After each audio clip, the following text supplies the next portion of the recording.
Ce qui est très clair, c'est qu'à un moment, en tout cas c'est ma conviction, à un moment où tous les actifs financiers évoluent dans un contexte qui est incertain, qui est extrêmement volatile, dans lequel le risque a quand même augmenté à la fois en volume et j'allais dire, en croissance, eh bien on peut considérer, en tout cas moi je considère que les startups innovantes constituent une classe d'actifs financiers assez sécurisée. Je mets ça entre guillemets évidemment. Pour moi, une start-up qui est dotée d'une équipe hors pair, avec des fondamentaux qui sont des fondamentaux robustes, et bien cette start-up-là, pour peu qu'elle soit très innovante et qu'elle soit sur des secteurs très porteurs, c'est un véhicule d'investissement à part entière pour un investisseur, pour des investisseurs qui, comme moi, cherchent à combiner plusieurs facteurs. Alors ces facteurs,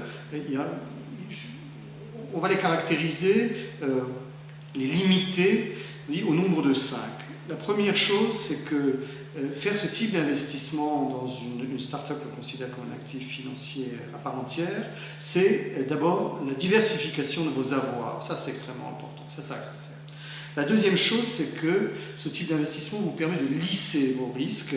Vous lissez vos risques sur, bien sûr, le type de secteur sur lequel on investit et sur un portefeuille d'investissement beaucoup plus large.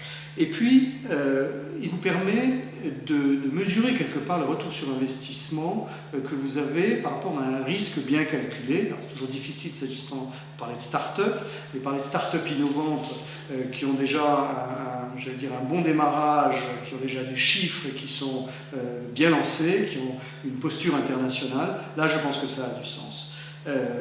Autre chose aussi, il me semble que on peut combiner également en investissant dans une start-up la capacité et la possibilité d'avoir un suivi direct et opérationnel de ces investissements. Quand je parle de suivi direct et opérationnel, c'est dans une configuration bien précise qui n'est pas forcément la configuration qu'ont les business angels sur un certain nombre de start-up. Là, c'est une question de choix, c'est une question d'implication, d'engagement, et puis, on va dire, de statut juridico-financier au regard de la start-up dans laquelle vous êtes investi, bien sûr, du poids que vous avez à l'intérieur. Et puis, plus généralement, je crois que ce type d'investissement, à partir du moment où on considère qu'il s'agit de véhicules qui sont des actifs financiers relativement sécurisés, il vous permet, une vision globale des choses, mais il vous permet de contribuer au renforcement d'un tissu industriel et commercial. Alors ça, c'est la vision globale. Évidemment, on ne fait pas dans l'altruisme comme quand on investit dans une société, mais je pense que c'est important d'avoir ce type d'objectif sur le moyen long terme. Voilà en gros, si vous voulez, en quelques mots, ce qui fait que l'on peut considérer des startups comme des actifs financiers à part entière, dès lors que l'on arrive à maîtriser, à combiner les différents critères évoqués.